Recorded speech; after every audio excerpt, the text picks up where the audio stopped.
Mazmur 91. Dalam lindungan Allah. Orang yang duduk dalam lindungan yang maha tinggi dan bermalam dalam naungan yang maha kuasa akan berkata kepada Tuhan, tempat perlindunganku dan kubu pertahananku, Allahku yang kupercayai. Sungguh, dialah yang akan melepaskan engkau dari jerat penangkap burung, dari penyakit sampar yang busuk. Dengan kepaknya, ia akan melindungi engkau, di bawah sayapnya engkau akan berlindung. Kesetiaannya ialah perisai dan pagar tembok. Engkau tak usah takut terhadap kedahsyatan malam, terhadap panah yang terbang di waktu siang, terhadap penyakit sampar yang berjalan di dalam gelap, terhadap penyakit menular yang mengamuk di waktu petang. Walau 1.000 orang rebah di sisimu dan 10.000 di sebelah kananmu, tetapi itu tidak akan menimpamu. Engkau hanya menontonnya dengan matamu sendiri dan melihat pembalasan terhadap orang-orang fasik. Sebab Tuhan ialah tempat perlindunganmu, yang maha tinggi telah kau buat tempat perteduhanmu. Malapetaka tidak akan menimpa kamu, dan tulah tidak akan mendekat kepada kemahmu. Sebab malaikat-malaikatnya akan diperintahkannya kepadamu untuk menjaga engkau di segala jalanmu. Mereka akan menatang engkau di atas tangannya, supaya kakimu jangan terantuk kepada batu. Singa dan ular tedung akan kau langkahi. Engkau akan menginjak anak singa dan ular naga. Sungguh hatinya melekat kepadaku, maka aku akan meluputkannya. Aku akan membentenginya sebab ia mengenal namaku. Bila ia berseru kepadaku, aku akan menjawab. Aku akan menyertai dia dalam kesesakan. Aku akan meluputkannya dan memuliakannya.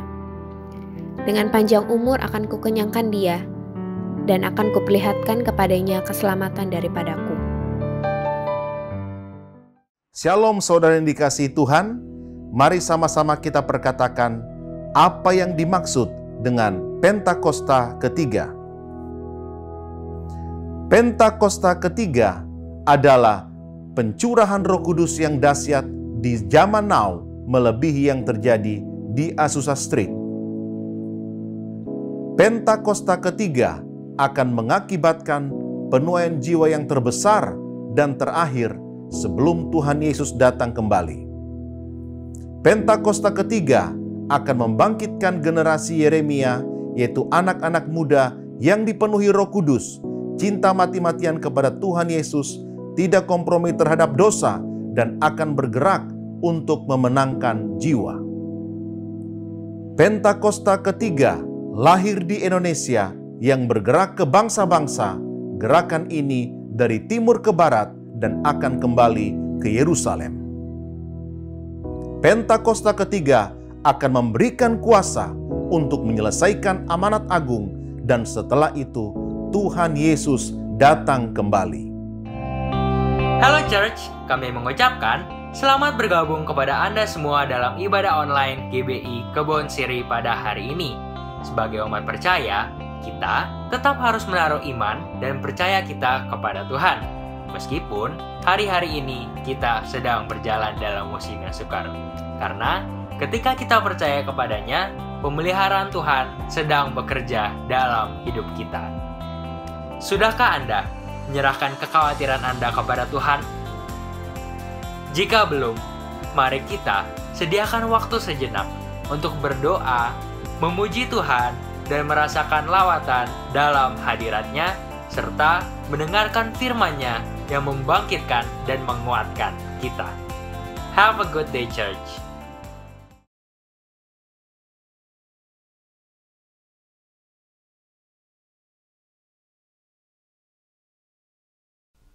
Shalom GBI Kebon Siri, yang bersuka cita boleh lambaikan tangan, katakan wuh.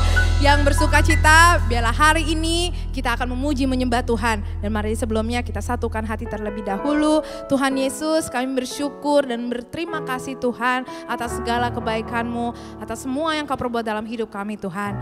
Tuhan, biarlah hari ini kami mau datang ke hadirat-Mu, membawa hidup kami, hati kami Tuhan.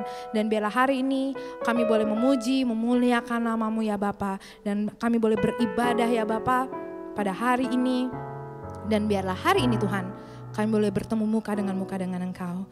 Terima kasih Tuhan, berikan Roh Kudus-Mu Tuhan untuk boleh membangkitkan roh kami ya Bapa, menyala-nyala untuk kemuliaan nama-Mu. Terima kasih Bapa, kami siap untuk bersorak-sorai bagi nama-Mu di dalam nama Tuhan Yesus. Haleluya.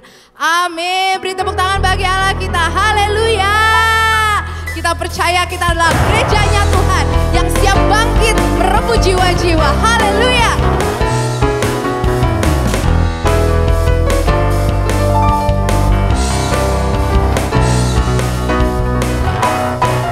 Bangkit gereja Tuhan sekarang, maju dalam kuasa Roh Kudus,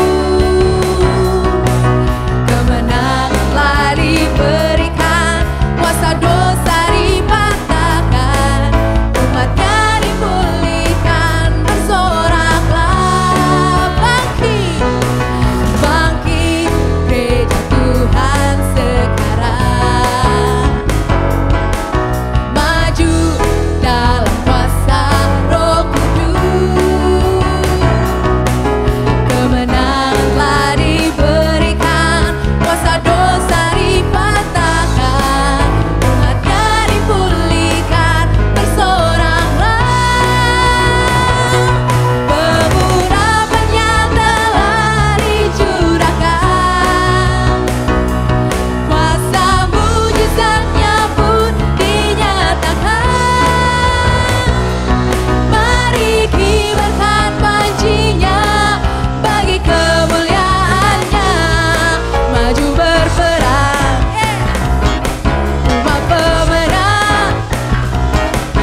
Terima kasih Tuhan untuk pengurapan-Mu.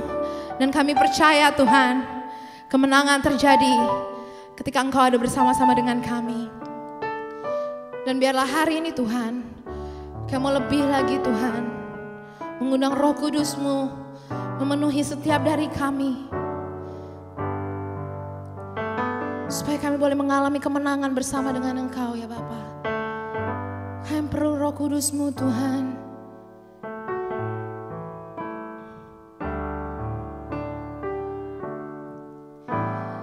Roh Kudus, Kau hadir di sini.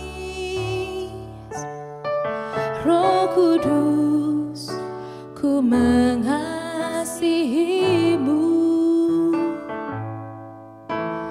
Kau lembut, Kau manis, Kaulah penghiburku, penolongku, diutus Bapakku. Sekali lagi kita katakan,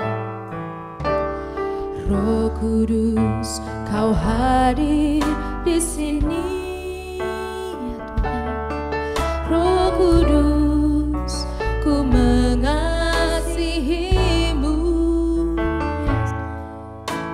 Kau lembut, Kau manis, Kaulah penghiburku, penolongku, diutus Bapakku. Kami mau buka hati kami Tuhan. Ku buka hati untuk Roh-Mu Tuhan. Ku buka hati menyembah-Mu Yesus. Jamahlah kami, penuhi kami dengan kuasa Allah Maha Tinggi. Terima kasih Tuhan, kami merasakan Roh Kudus-Mu. Roh Kudus, Kau hadir di sini. Roh Kudus, ku mengasihi-Mu. Kau lembut, Kau manis, Kaulah penghiburku, penolongku, diutus Bapakku. Mari buka hati kita, katakan, ku buka hati untuk Roh-Mu Tuhan. Ku buka hati menyembah-Mu Yesus. Jamahlah kami, penuhi kami dengan kuasa Allah Maha Tinggi. Ku buka hati untuk Roh-Mu Tuhan. Ku buka hati menyembah-Mu Yesus. Jamah kami Tuhan. Jamahlah kami, penuhi kami dengan kuasa Allah Maha. Sekali lagi kita katakan, ku buka hati untuk Roh-Mu Tuhan. Kami mau buka hati kami Bapa.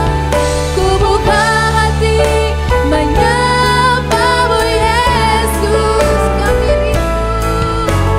Jamahlah kami, penuhi kami dengan kuasa Allah Maha Tinggi.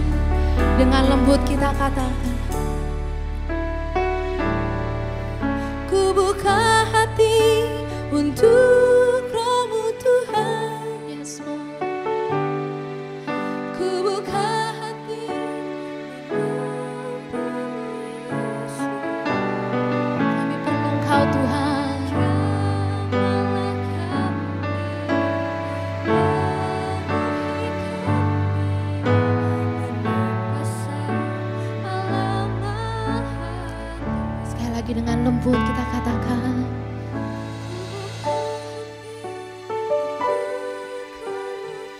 buka setiap hati kita. Buka hati kita untuk kehadiran Roh Kudus di tempat ini.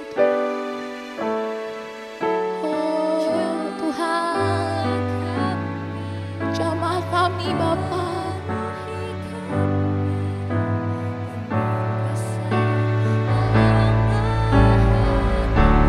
Buka hati kita, katakan, ku buka hati untuk Roh-Mu Tuhan. Ku buka hati menyembah-Mu Yesus. Jamahlah kami, penuhi kami dengan kuasa Allah Maha Tinggi. Ku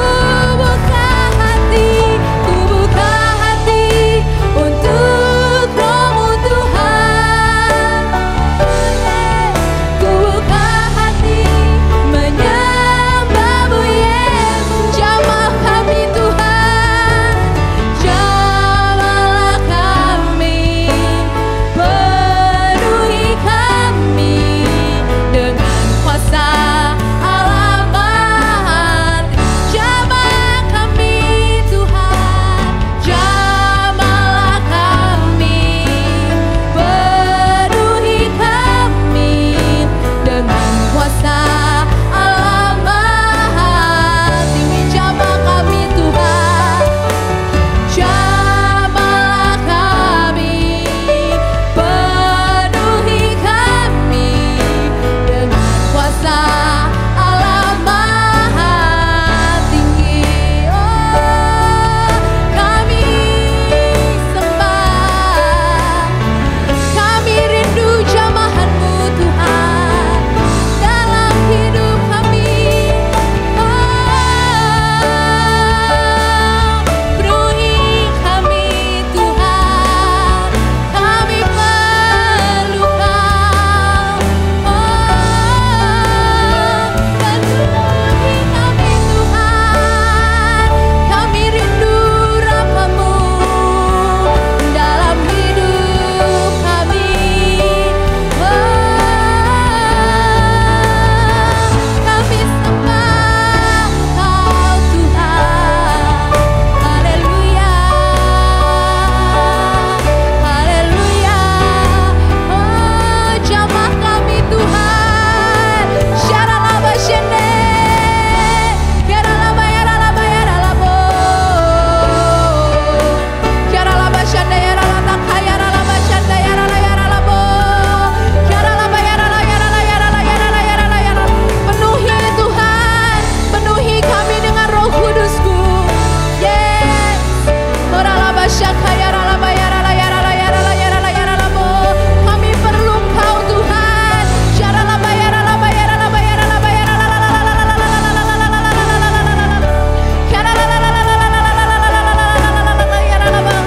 Serukan doa-doamu, serukan doa-doamu hari ini. Mari kita naikkan pujian kita, penyembahan kita. Yes.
perlu Engkau dalam hidup kami Tuhan. Tanpamu kami tidak dapat berjalan ya Bapa. Tanpamu kami tidak ada apa-apanya Tuhan. Biarlah hari ini Tuhan, kami mau merendahkan diri kami. Kami butuh tuntunan-Mu ya Bapa. Tuntun kami Tuhan. Ajar kami ya Bapa. Kami membuka hati kami ya Tuhan. Biarlah Kau berikan kami hati yang penuh dengan kepekaan ya Bapa. Supaya kami boleh mengerti lebih lagi Tuhan apa yang menjadi rencana-Mu dalam hidup kami. Bekerja Tuhan di dalam hidup kami ya Bapa. Kami perlu Engkau Tuhan. Sungguh Tuhan kami butuh Engkau Bapa. Berbicaralah Tuhan. Kami siap untuk diajar. Kami siap untuk dibentuk Tuhan. Dan biarlah hari ini kami boleh menangkap setiap isi hati-Mu Tuhan. Dan kami boleh melakukannya. Terima kasih Tuhan. Kami siap untuk mendengarkan firman-Mu. Di dalam nama Tuhan Yesus Kristus. Haleluya. Amin. Happy Sunday semuanya. Saya berdoa roh kita tetap menyala-nyala pada masa ini. Edisi Voice of Pentecost kali ini akan membahas mengenai generasi Yeremia, generasi akhir zaman. Mungkin banyak dari kita yang masih asing atau mempertanyakan istilah ini. Apa sih generasi Yeremia? Sesuai dengan pesan Tuhan mengenai Pentakosta ketiga yang akan membangkitkan generasi Yeremia, yaitu anak-anak muda yang dipenuhi Roh Kudus, cinta mati-matian kepada Tuhan Yesus, tidak kompromi terhadap dosa, dan akan bergerak untuk memenangkan jiwa. Maka dari itu, hari ini mari kita lihat apa yang Alkitab katakan tentang generasi Yeremia, generasi akhir zaman. Apabila kita membaca kitab Yeremia dan kehidupan Yeremia, kita mengetahui bahwa Yeremia dipanggil sejak masa mudanya. Di dalam Alkitab biasanya seseorang yang dipanggil sejak masa mudanya memiliki kekhususan yang penting. Mereka memainkan peran penting yang menjadi titik balik rencana Allah bagi umatnya.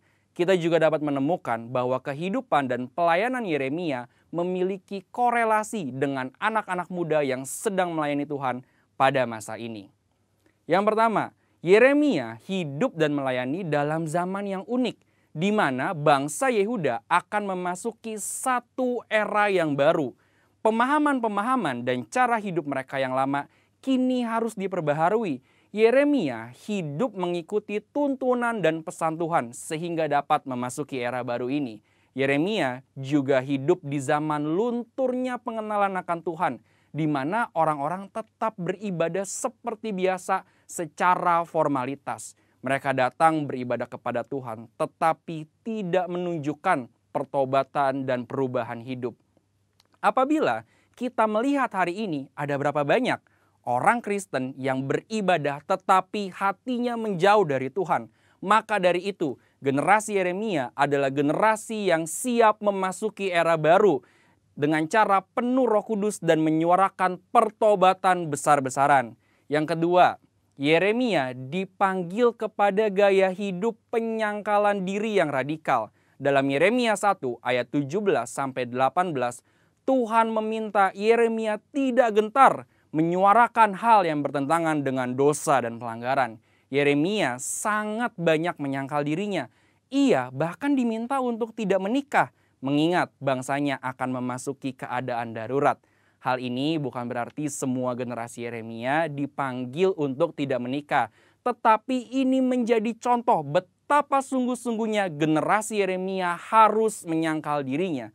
Hari-hari ini kita juga sedang memasuki keadaan darurat akibat dari merebaknya COVID-19 dan krisis ekonomi yang mempengaruhi seluruh dunia.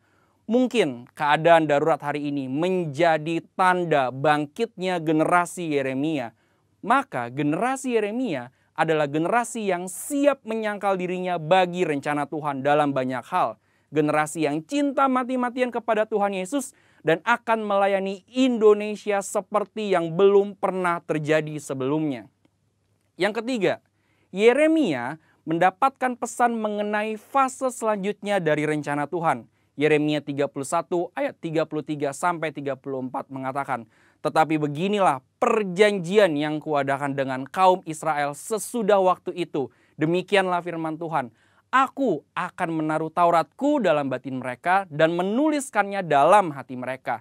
Maka aku akan menjadi Allah mereka dan mereka akan menjadi umatku.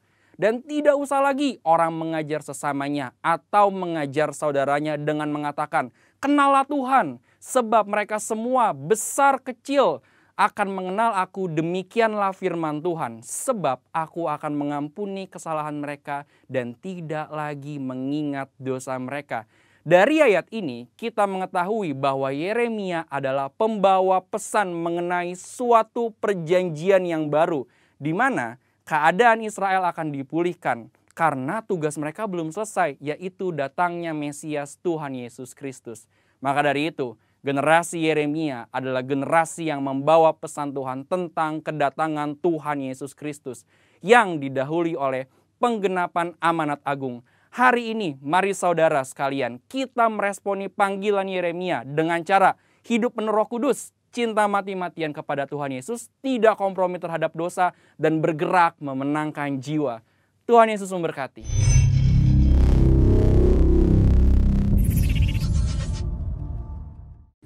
Shalom saudara-saudara, long time no see, ya, dan pandemi belum selesai, masih terus berlanjut.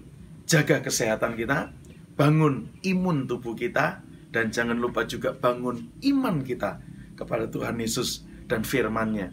Salam dari kawasan Candi Ceto, saudaraku di kaki Gunung Lawu, itu gunungnya di sana, Candi Cetonya juga di sebelah situ.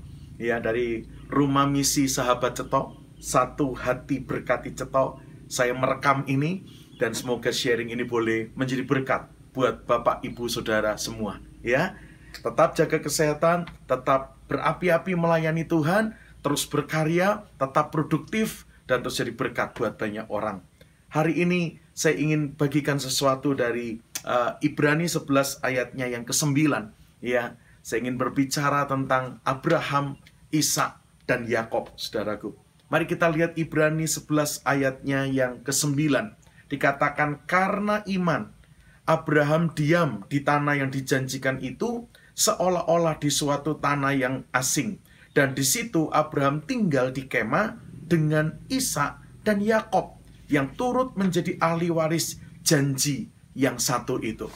Jadi Abraham ini punya anak namanya Ishak, punya cucu namanya Yakob, saudaraku. Dan ketiganya tinggal di kemah. Jadi Yakob, Ishak, dan Abraham, mereka bertemu sebagai keluarga kakek, ayah, dan cucu. Ya, saudaraku. Dan Tuhan kita, kata Keluaran 3 ayat yang ke-15, minta dipanggil dengan nama 3 generasi ini. Mari kita lihat di Keluaran 3 ayat yang ke-15. Keluaran 3 ayat yang ke-15. Selanjutnya, berfirmanlah Allah kepada Musa, beginilah kau katakan kepada orang Israel, Tuhan Allah nenek moyangmu, Allah Abraham, Allah Ishak, dan Allah Yakob telah mengutus aku kepadamu. Itulah namaku untuk selama-lamanya, dan itulah sebutanku turun-temurun. Wow, sampai Tuhan minta dipanggil dengan nama ketiga generasi ini. Ini julukanku, ini sebutanku, ini namaku. Panggil aku Allah Abraham, Allah Ishak, dan Allah Yakob. Wah, luar biasa dari 3 generasi ini. Padahal salah satu pelajaran yang saya renungkan hari-hari saya di tempat misi yang baru ini adalah 3 generasi ini punya satu kesamaan cerita yang pernah terjadi dalam hidup mereka. Apa itu? Ketiganya pernah mengalami kelaparan yang hebat.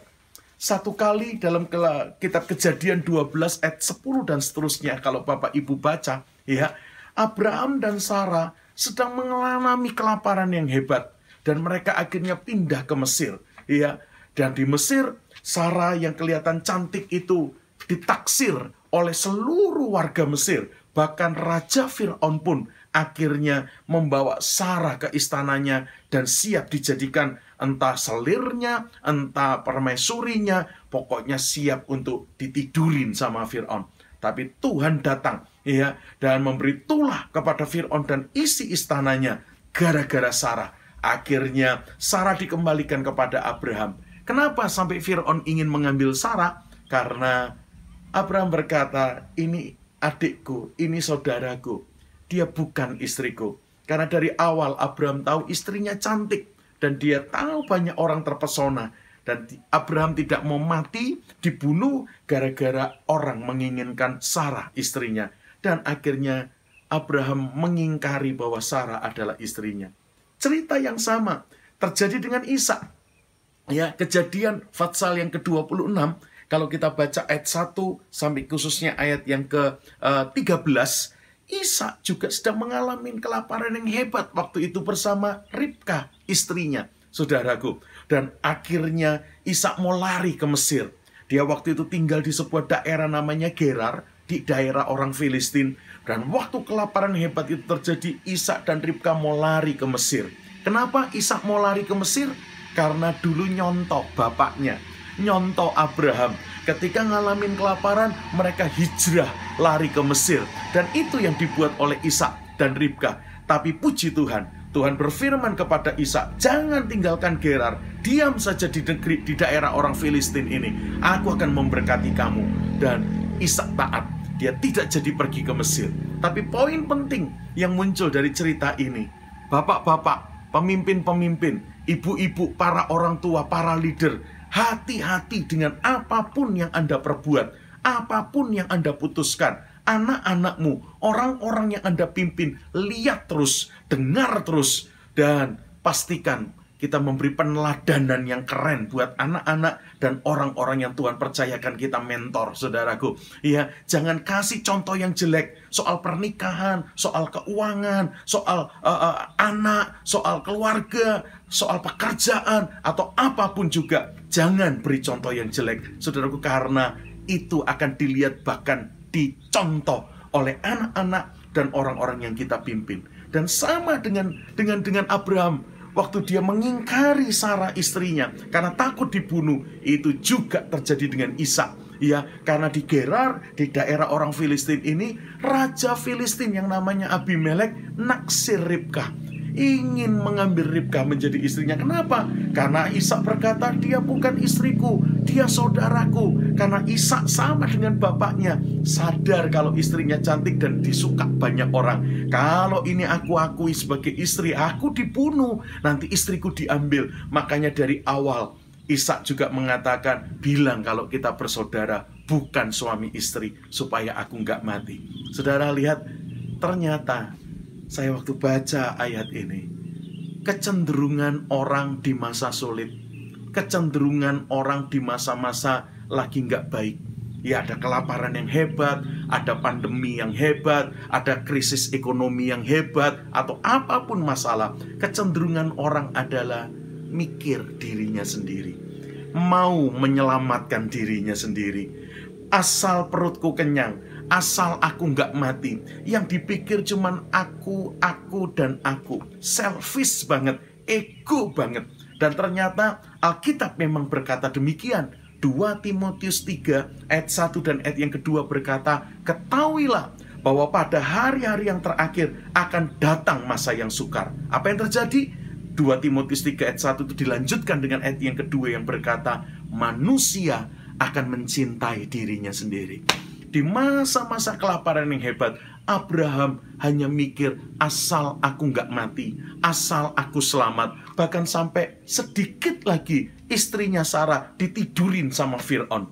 Sedikit lagi istrinya Ishak yang bernama Ribka akan ditidurin oleh raja Filistin yang di Gerar, yaitu Abimelek. Kurang sedikit, tapi Tuhan menggagalkan. Iya, dan untung Abraham dan Ishak bertobat, mau kembali kepada kehendak Tuhan, dan akhirnya mengakui kalau Sarah itu istriku, kalau Ribka itu istriku, kata Abraham, kata Ishak kepada orang-orang di sekitar.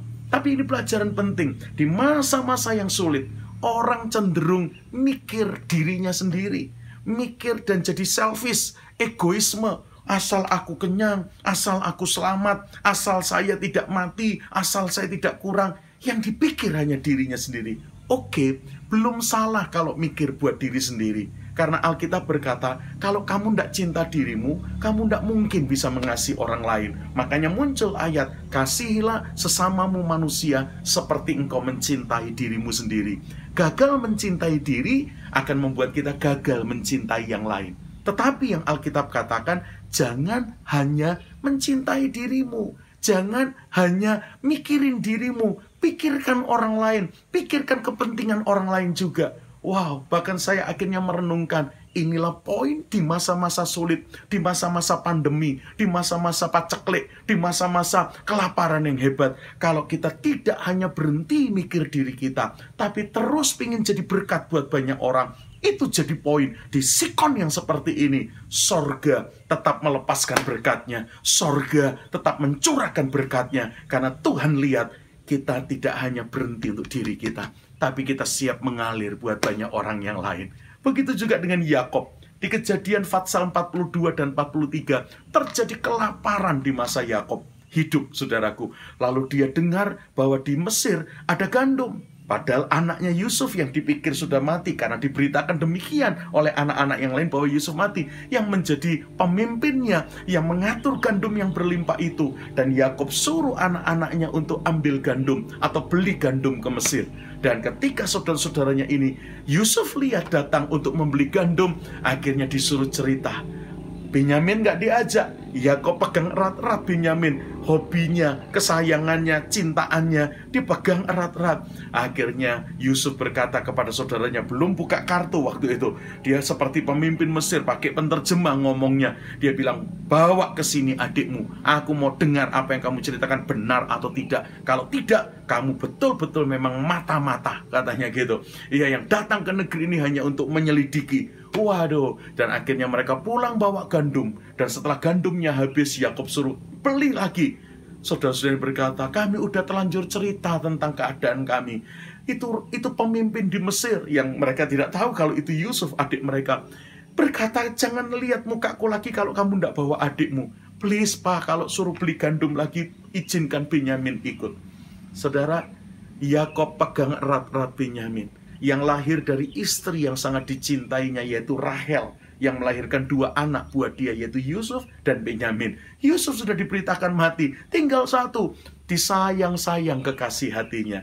Yakob cuman mikir kesenangannya, kecintaannya sendiri. Dia kurang mikir anak yang lain. Saudara lihat, di masa-masa sulit, orang cenderung jadi selfish, orang cenderung jadi egois, orang cenderung cuman mikir dirinya sendiri. Tapi puji Tuhan, Yakob akhirnya belajar menyerahkan egonya, menghancurkan selfishnya. Dia akhirnya serahkan Benyamin. Bukan cuma dapat gandum, dia ketemu Yusuf dan pindah ke Goshen dan luar biasa di sana. Haleluya. Jadi sekali lagi, pelajaran penting dari ini, hati-hati selfish spirit, hati-hati ego spirit di masa-masa yang susah ini memenuhi kita. Berubahlah. Gantilah, berubahlah maksud saya. Gantilah dengan belajar. Pikirkan secukupnya untuk diri kita, untuk keluarga kita. Tapi semoga lewat kita yang seperti ini masih bisa jadi berkat buat orang yang lain. Sikon seperti ini menjadi poin Tuhan memberkati kita luar biasa, saudara-saudara. Hal yang kedua yang saya pelajari dari cerita Abraham, Ishak, dan Yakob adalah ketiganya diberkati di sikon pandemi, di sikon paceklik, di sikon kelaparan yang hebat dengan value keluarga. Gara-gara Sarah, gara-gara Ribka, gara-gara Yusuf, keluarga ini tertolong. Iya, mereka pulih hubungan keluarganya.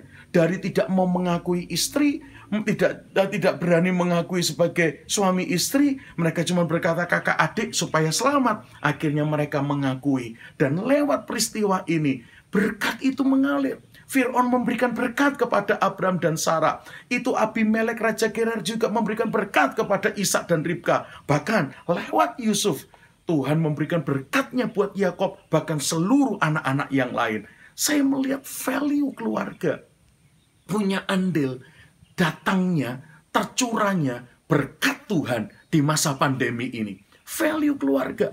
Makanya Mazmur 133 berkata bahwa Alangkah indah dan eloknya kalau saudara-saudara duduk rukun bersama. Apa yang terjadi? Ada minyak dari kepala Harun terus mengalir ke leher jubahnya dan terus mengalir ke bawah, ke tubuhnya. Wow, bukan cuma itu. Ada embun dari Gunung Hermon akan diperintahkan Tuhan mengalir ke Bukit Sion. Kesanalah Tuhan memerintahkan berkat-berkatnya tercurah. Di mana itu? Di tempat di mana ada saudara-saudara duduk rukun bersama. Sekali lagi, value keluarga tetap punya andil untuk menarik kemuliaan Allah tercurah di sikon-sikon seperti yang terjadi hari-hari ini. Kelaparan yang hebat, paceklik yang hebat, pandemi yang hebat, resesi yang hebat. Please, true blessing start from home. Berkat Tuhan yang sejati muncul dari keluarga.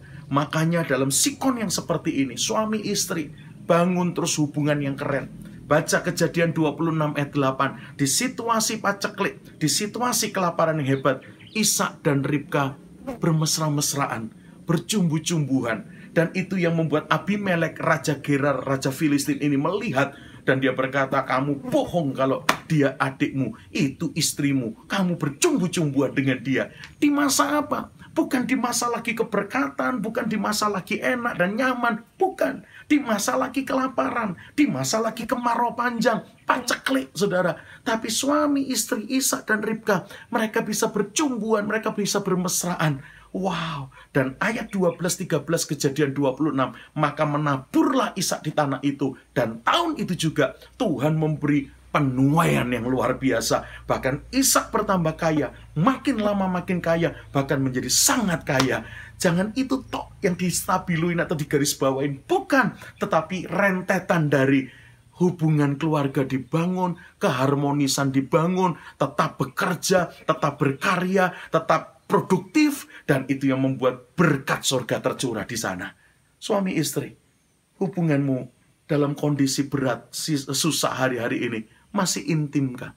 Anak orang tua, seperti Yakob dengan anak-anaknya, Yusuf dengan saudara-saudaranya, hubunganmu beres nggak? Kalau itu diberesin dan terus dibangun dengan indahnya, Tuhan berkata, tidak ada musim kering yang mengerikan. Bahkan di musim kering pun, kamu tetap berbuah lebat untuk kerajaan Allah. Dua hal ini renungkan. Yang pertama poinnya tentang hati-hati dengan selfish. Hati-hati dengan ego. Karena di masa susah, orang cenderung cuman mikir dirinya sendiri. Iya, cuman mikir perutnya sendiri. Cuman mikir keselamatannya sendiri. Berhenti, belajar secukupnya untuk diri kita dan terus mengalir dan menjadi berkat buat banyak orang. Saya diingatkan satu yang mungkin tadi lupa saya bagikan. Di awal pelayanannya, Tuhan Yesus menghadapi setan yang menyerang. Di awal pelayanannya. Setelah dibaptis Yohanes, dia bangkit dari air, dia keluar dari air dan Roh Kudus turun mengurapinya dan dilihat Yohanes seperti burung merpati turun. Setelah itu dibawa ke padang gurun untuk dicobai oleh iblis. Di awal pelayanannya, Yesus diserang oleh iblis.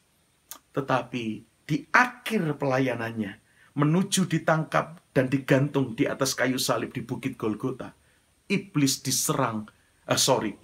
diserang oleh kehendaknya, oleh kemauannya, oleh egonya. Dia tawar Bapak di sorga untuk membatalkan Golgota, untuk membatalkan dia meminum cawan yang artinya darahnya harus dicurahkan. Dan dia akhirnya tutup.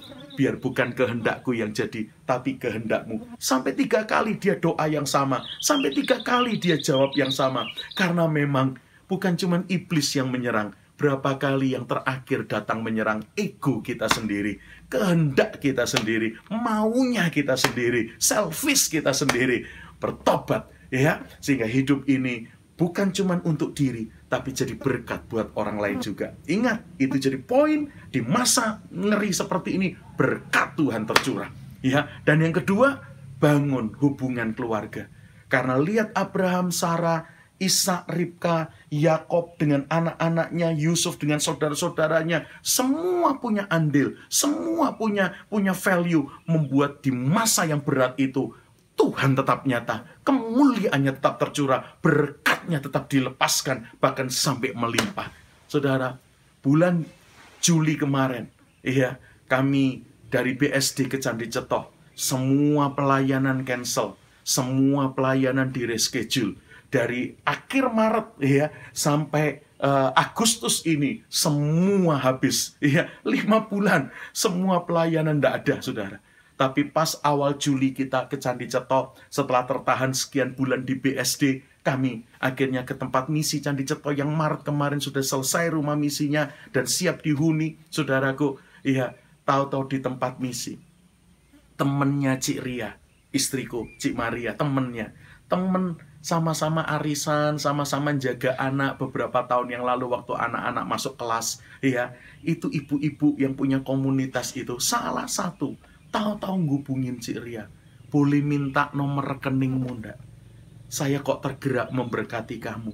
Lu Cik Ria, kalau orang memberkati Kopram Pramono Limanto, mungkin sudah biasa. Saya hamba Tuhan, mungkin sharing-sharingku bisa jadi berkat buat banyak orang. Tetapi ini berkatin Cik Ria, ada apa? Cuman temen.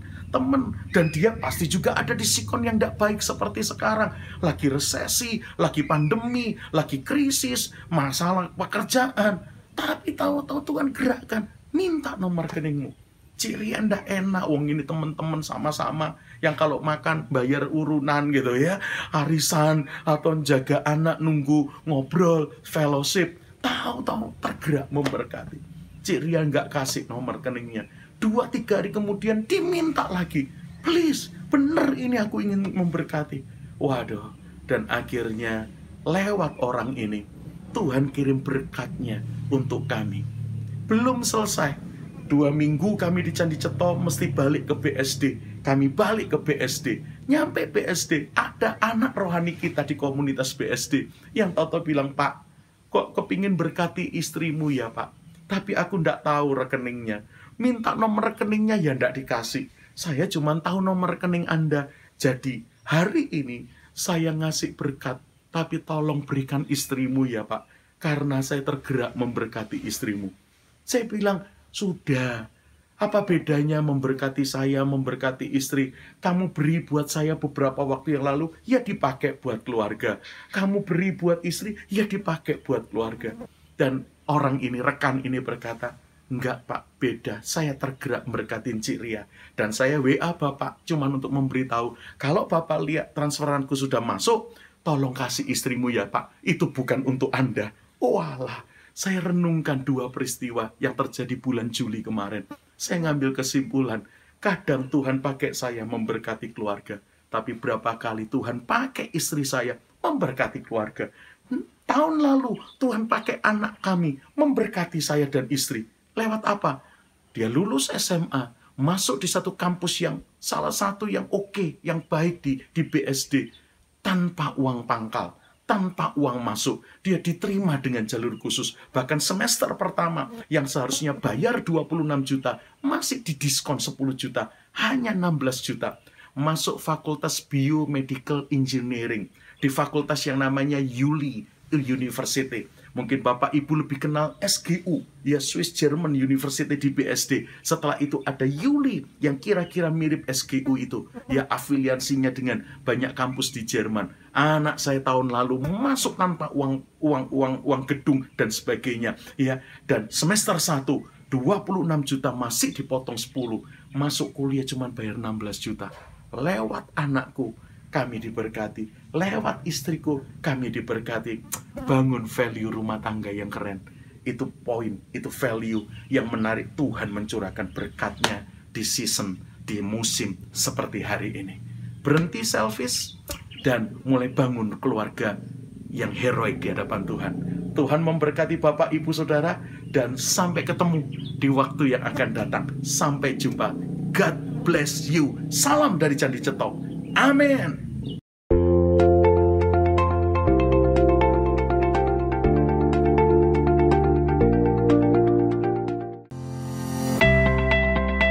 Terima kasih Anda telah mengikuti ibadah online pada hari ini.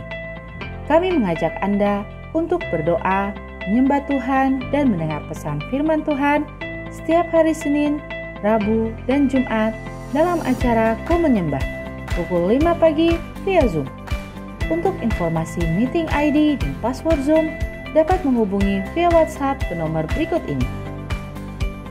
Ibadah Minggu tetap tetap dapat Anda ikuti secara online melalui YouTube channel GBI Kebon Siri atau melalui aplikasi RCTI Plus. Anda dapat mengunduh aplikasi RCTI Plus di Apple Store atau di Play Store. Untuk ibadah online minggu depan, hari Minggu 1 November 2020, ibadah akan dimulai pukul 6 pagi. Pesan firman Tuhan akan disampaikan oleh Pastor Juan Mogi. Ibadah dapat dilihat setiap saat setelah waktu penayangan. Kami mengajak Anda kembali mengikuti GBI Kebon Siri Wednesday Bible Wisdom, seri fenomena langit bagian 2, dengan tema Batu dan Banjirmu. Hari Rabu 28 Oktober 2020 pukul 6 pagi. Bersama narasumber Pastor Aruna Wiryo Lukito dan dengan host Bapak Vino Pramudito. Acara ini dapat dilihat setiap saat setelah waktu penayangan. Doa puasa bersama dari tanggal 1 sampai 31 Oktober 2020 dengan pokok doa sebagai berikut. 1. Keamanan NKRI, damailah Indonesiaku. 2. Penyelesaian pandemi COVID-19. 3. Ancaman resesi ekonomi global. 4. Pencurahan Roh Kudus secara besar-besaran dan menyeluruh di era Pentakosta ketiga. 5. Penyelesaian amat agung Tuhan Yesus. Doa puasa ini wajib untuk pelayan jemaat dan aktivis serta dihimbau untuk jemaat. Jenis puasa ditentukan oleh masing-masing pribadi. Kini Anda dapat memberikan persembahan umum, persembahan syukur, dan persembahan perpuluhan melalui QR Code. Bagi jemaat yang rindu memberikan persembahan, dapat menggunakan dompet digital sebagai berikut. Buka aplikasi e-payment yang akan digunakan. Scan QR Code yang tertera di layar.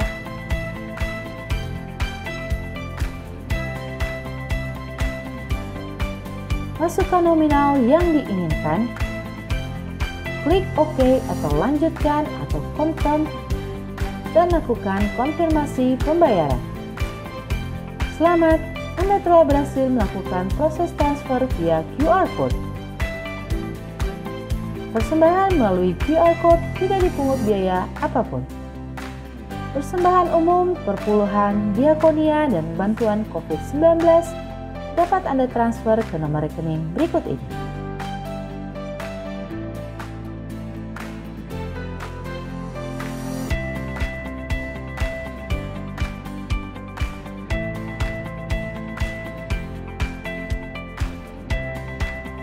Demikianlah GBI Kebon Siri News Flash hari ini. Tuhan Yesus memberkati.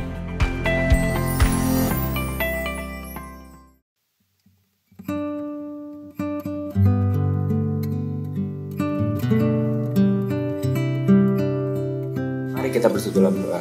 Bapa, kami mengucap syukur untuk firman kebenaran-Mu yang telah disampaikan oleh hamba-Mu. Kau berkati pekerjaannya, perluas pelayanannya, Kau berkati keluarganya supaya semakin hari semakin terheran-heran dengan Tuhan. Kau berkati gembala sidang kami, Bapak Pendeta Dr. Insinyur Niko Nyoto Raharjo, beserta keempat wakil yang ada, gembala cabang, gembala rayon, gembala kul-kul yang ada di GBI Kebon Siri. Kau berkati berlimpah-limpah. Kau juga berkati jemaat-Mu yang ada di GBI Kebon Siri. Kau berkati pelayanannya, Kau berkati pekerjaannya, Kau berkati keluarganya di masa pandemi COVID-19 ini, supaya mereka semakin hari semakin maju dan selalu intim dengan Tuhan. Terima kasih Bapa. Kami juga berdoa untuk generasi muda-Mu yang ada di Indonesia. Kau berkati generasi muda-Mu ini Tuhan. Kau berkati mereka, jauhkan mereka dari orang-orang jahat, pergaulan buruk, jauhkan mereka dari free sex, pornografi, atau apapun itu Tuhan. Dan mereka bisa intim dengan Tuhan senantiasa. Kau berkati Indonesia. Kau berkati bangsa negara ini Tuhan. Kau pulihkan dari COVID-19 ini dan jauhkan kami, bangsa kami dari resesi ekonomi. Dan Indonesia maju di dalam nama Tuhan Yesus. Kami juga berdoa untuk pemerintahan yang ada di Indonesia dari pusat sampai daerah. Kau berkati Tuhan berlimpah-limpah. Kau berkati mereka di masa ini supaya mereka bisa menjaga Indonesia dengan baik dari Sabang sampai Merauke. Tidak ada lagi terorisme, tidak ada lagi kejahatan atau apapun Tuhan, supaya Indonesia bersih dalam nama Yesus. Sebelum kami mengakhiri ibadah kami hari ini Bapa, kami akan menerima berkat melalui hamba. Mari siapkan hati kita dan angkat kedua tangan kita di hadapan Tuhan. Jemaat yang sangat dikasihi Tuhan, terimalah berkat yang berlimpah-limpah dari Allah Bapa yang Maha Kuasa, cinta kasih Tuhan kita Yesus Kristus, persekutuan manis dengan Roh Kudus menyertai Anda mulai sekarang dan sampai Tuhan Yesus menjemput kita di awan-awan dan sampai selama-lamanya. Jemaat yang sudah terima berkat Tuhan, katakan amin.